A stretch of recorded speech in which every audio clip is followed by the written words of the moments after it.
Now, going to the fall season, the Celtic people of the north used to believe that during the fall season their year began. And actually for the Celtics, their New Year's was November 1st. October 31st was the final day of the year for the Celtic people of the north.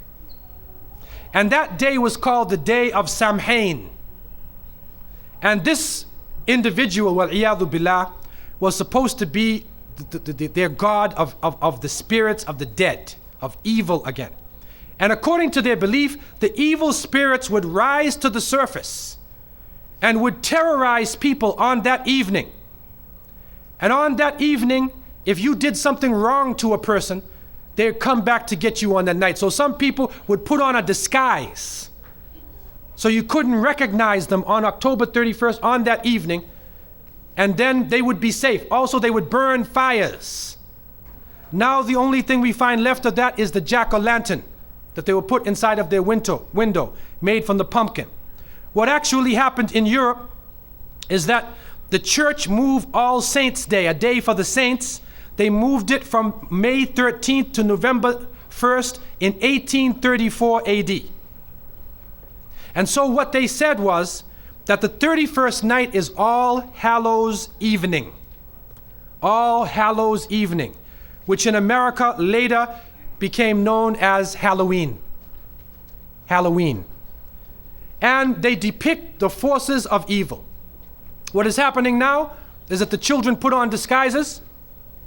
They dress as little devils, little witches, as goblins, vampires, anything evil, and they go out.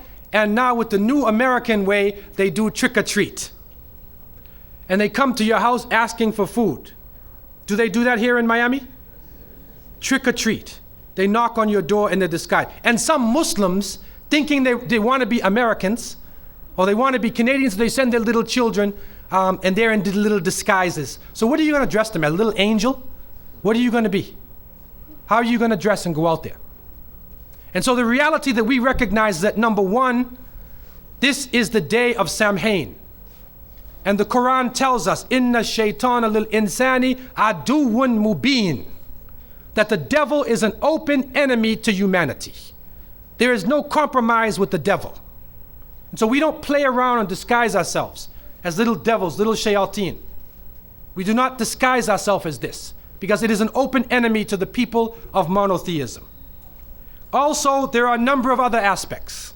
What is happening now, as you may know in America, is that there is a new church coming about, which is called the Church of Satan. Wal-iyadhu billah. And in the 60s in San Francisco, the church was initiated. And right now in the American army, if you are Jewish and you die, they bring you a rabbi. If you're a Muslim, they'll bring you an imam.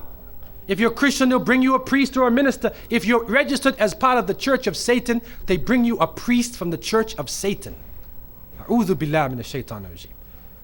And he is performing these rites and rituals, calling on the devil to accept his initiate. And so this is growing in this society. And they actually did a couple movies. They did this Rosemary's Baby. All right, they also, The Exorcist. And a number of movies they did to frighten people with evil, that you will be so afraid of evil. And they show the priests as bumbling idiots, falling down over their feet, can't do anything, running away from the devil. And the devil is a businessman in his suits. And he has the power of lightning and everything. So even though the devil dies in the end, you end up being more afraid of the devil than anything else. That's part of the plot, to brainwash people to be afraid of the shaitan. The reality is that the Prophet ﷺ said that the upper hand is better than the lower hand. Al-yad al-ulya khayrun min al-yad al-sufla. That the upper hand is better than the lower hand. What that means is you should be the one who gives and don't beg. That we should not be begging. And so to send a Muslim child out to trick or treat is a demeaning, lowering thing. You ask them to beg people for food. Then they're dressed up as a way that they're not. Then when the candies and things come in the bag, how do you know what it is they actually gave you? Is it halal? Most of the candies today are made with gelatin, with glycerin. They're made with pork products. We had one person in our area, in the Boston area where I grew up, one person in our area, in our project, he used to sit back and he used to give everybody X-Lax. You know X-Lax? He'd give you chocolate and he puts X-Lax in the thing. And then he goes around and waits the next day to see everybody. So they can do anything to you, man. You have no control over the situation. You have no control. And what is also happening is that there are some evil, wicked-minded people who are attacking children on that night.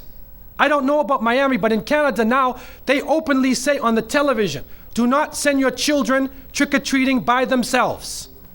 Do not go in darkened streets. Move as a group.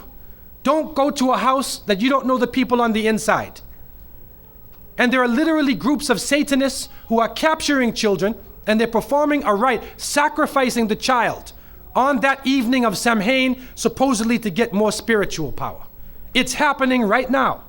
And so from so many angles, Muslims should have nothing to do with Halloween. And if your children are in school, go to the teacher.